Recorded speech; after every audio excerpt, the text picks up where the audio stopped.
cherchez une école de référence pour une double formation universitaire et professionnelle de qualité? Voici l'opportunité à ne pas rater. L'École supérieure d'administration, d'économie, de journalisme et des métiers de l'audiovisuel ESAE vous offre des programmes d'enseignement en licence et en master orientés vers l'emploi qui font d'elle une référence à travers les filières de l'administration générale et territoriale, l'administration du travail et de la sécurité sociale, droit, diplomatie et relations internationales, administration hospitalière, universitaire et intendance, journalisme et métiers de l'audiovisuel et toutes les filières des sciences de gestion. Une seule adresse, www.esae.bj. Rendez-vous dès maintenant sur nos campus ESAE Bedjromende au numéro 90 93 65 21 ou au numéro 98 98 14 00. Paracourt sur le numéro 52 46 12 12. Aboumé-Calavi au numéro 52 88 44 44. Akpaka au numéro 52 88 33 33. ESAE, l'excellence à un nom. Le bulletin matinal d'information, c'est avec vous, Nosrine Fatoumbi. Bonjour. Bonjour, très belle tenue. Merci, pareil à vous. Merci. La page des sports avec vous, c'est Ondé Lariosa Diagboulan. Bonjour à vous. Oui, bonjour à Tifa Olafa. Belle chemise également. Merci, je l'ai portée pour vous, peut-être. Ah Qui bon? sait? Qui sait? Moi, je sais. Que c'est pour elle. On démarre avec vous, Nosrine Fatoumbi. Le cadre de concertation de l'opposition a été mis en place lors d'une assemblée constitutive tenue ce dimanche. C'est bien cela, Nientelle. Bonjour, les partis et mouvements de l'opposition béninoise fédèrent leur voix au sein d'un cadre de concertation. C'est une plateforme ouverte et inclusive réunissant toutes les forces de l'opposition autour d'un objectif commun, créer un environnement électoral fiable et démocratique. Mis en place en prélude aux élections générales de 2026, le cadre de concertation de l'opposition entend se battre pour la relecture du code électoral d'une part et l'audit du fichier électoral d'autre part. Le parti politique Mouvement des élites engagé pour l'émancipation du Bénin, Mouel Bénin, a tenu un 6e congrès Conseil national ordinaire et congrès extraordinaire ce dimanche. C'est bien cela, le mouvement des élites engagées pour l'émancipation du Bénin, entendez Mouel Bénin, a tenu ce dimanche 10 novembre 2024 un 6e Conseil national ordinaire et congrès extraordinaire. Cette session conjointe qui a démarré dans la matinée s'est déroulée au siège du parti à la sortie de ces assises. Le président du dit parti, Jacques Ayadi, nous fait le point des grandes décisions prises lors de ces assises, des propos recueillis par Kanté Amoussou. Premièrement, il faut retenir que face aux défis des élections générales de 2026, le congrès extraordinaire a pris des résolutions. La première consiste à la modification des statuts et règlements intérieurs pour rendre statutaires les critères de constitution des listes de candidature aux différentes élections constitutionnelles.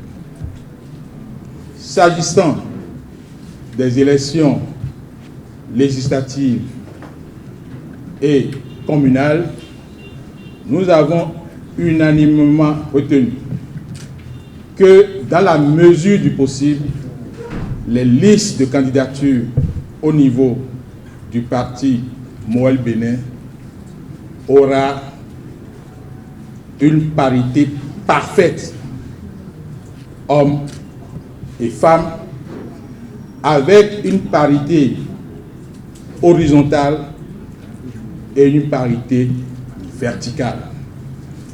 Ce qui veut dire que sur les 24 circonscriptions électorales que nous avons, il n'y aura pas 2 circonscriptions consécutives dont la tête de liste sera du même genre.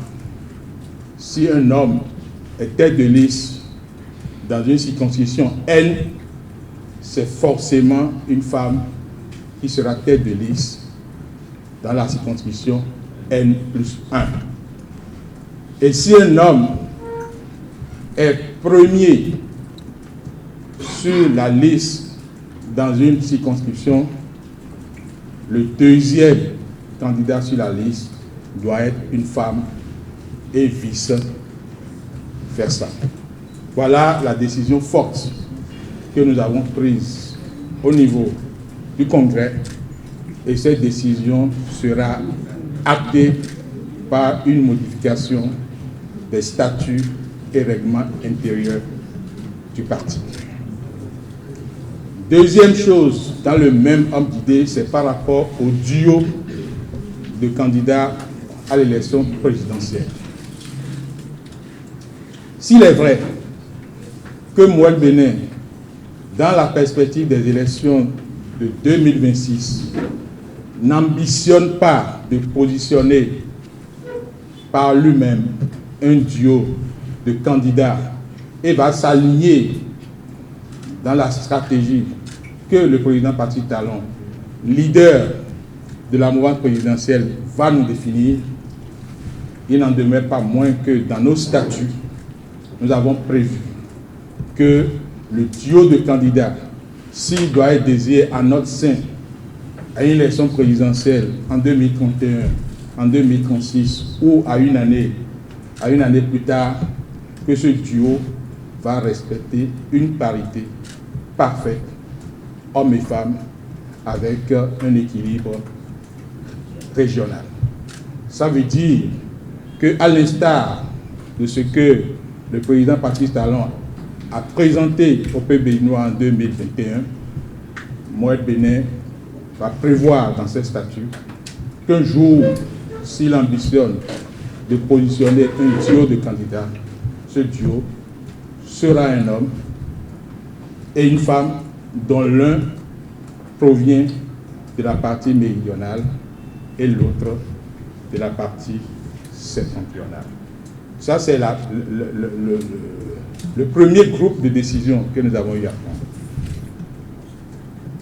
Le deuxième groupe, c'est que dans la perspective des élections législatives de 2026, et tenant compte de nouveaux codes électoraux, Moued Bénin a décidé d'entrer en négociation, et le président du parti en a reçu l'habilitation pour entrer en négociation avec les autres formations politiques de la mouvance pour la conclusion d'un accord de gouvernance en ce qui concerne les élections présidentielles de 2026 et d'un accord de coalition parlementaire ou d'accord de législative en ce qui concerne les élections législatives.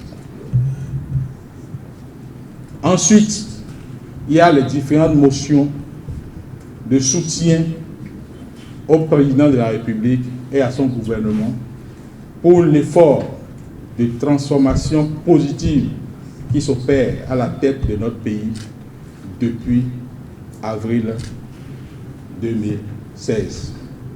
Et enfin, le Congrès a décidé de suspendre ou de lever les sanctions contre nos camarades Philippe Adagbe et Gérard Ressou, qui avaient été suspendus de leurs fonctions pour différentes raisons.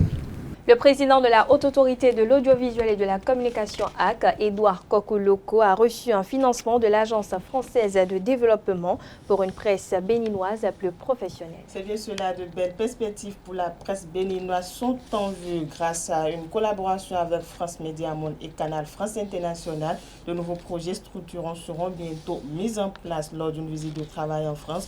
Le président de la Haute Autorité de l'Audiovisuel et de la Communication AC, Edouard Kokoloko, a obtenu dans ce cadre un financement de l'Agence française de développement pour la période 2024-2029 d'un montant d'environ de 500 000 €. Il permettra de renforcer les capacités des médias béninois, de promouvoir la production de contenu et de qualité. À terme, le projet prévoit l'amélioration de la qualité de l'information, la diversification de l'offre médiatique et le renforcement de l'indépendance des médias. Et puis on parle religion à présent. L'islamologue et professeur de la langue arabe, Bassirou Lassisi, nous édifie à propos du divorce. Le divorce est la rupture officielle d'un mariage civil ou religieux liant précédemment deux personnes ou plusieurs en cas de polygamie. Quelle en est la portée dans la religion musulmane et quelles sont les conditions? Bassirou Lassisi, islamologue et professeur de la langue arabe nous en dit plus. Il est au micro de Francis Fahmy. Le divorce en islam, c'est finalement une solution pour deux unions qui finalement, leur union ne peut plus avoir un bon sens, ne cadre plus les lois de notre religion. L'islam nous a recommandé de se marier. Et le mariage en islam est une obligation ou du moins une adoration. Et cette adoration suit des conditions, des obligations, des piliers que chacun de ces deux partenaires doivent respecter. Alors, s'il y a eu le mariage, après avoir rempli toutes les conditions, la vie doit être normale comme ça se doit. Mais il peut y avoir des contraintes. C'est que ils se sont mariés et voilà que les conditions ne les permettent plus de rester ensemble. Il y a des difficultés lorsqu'ils vont insister à rester ensemble. Rester ensemble, ça va causer des problèmes à l'autre. L'islam nous donne finalement une autre solution de se séparer. Prenons par exemple un cas plus simple. Ils se sont mariés alors que leur union ne va jamais donner un fruit. C'est-à-dire, peut-être, ils ne sont pas compatibles pour pouvoir donner des enfants. Mais on voit que si la femme laisse le monsieur et se marie peut-être à tel sang ou bien à telle situation biologique, elle pourra faire d'enfants ainsi que aussi le monsieur. Si elles ont choisi de rester comme ça, peut-être ça peut créer des problèmes à l'un ou l'autre, ou bien l'homme peut-être finalement peut chercher autre solution ailleurs et que la femme ne pourra finalement pas le faire. Donc l'islam donne la paix ou bien la faveur à la femme de chercher à se remarier, tout d'abord à faire le divorce ici et à se remarier. Donc c'est une adoration que nous sommes finalement contraintes d'appliquer. Sinon, en réalité, le divorce n'est pas une chose qui est tellement aimée et tout le monde aussi essaie de l'éviter, mais qu'Allah nous préserve sur d'autres conditions ou bien situations que nous ne pouvons finalement pas maîtriser. Et pour finir, au Burkina Faso, le régime militaire au pouvoir veut rétablir la peine capitale dans son code pénal. C'est bien cela, le régime militaire au Burkina Faso veut rétablir la peine capitale dans son code pénal. L'annonce a été faite par le ministre de la Justice devant les députés de l'Assemblée législative de transition lors de l'adoption du projet de loi instaurant les travaux d'intérêt général. La peine de mort avait été abolie en 2018 au Burkina Faso sous le régime de Roch-Marc Christian Kaboré au moment où, dans le cadre du traitement du dossier sur l'assassinat du journaliste Norbert Zongo et de ses 3 compagnons en 1998. Merci à vous, Nansrine Fatoumbi, pour cette présentation du bulletin matinal d'information. Vous restez avec moi, on retrouve juste après ceci. C'est Ondelarius Adjabweno pour l'actualité sportive.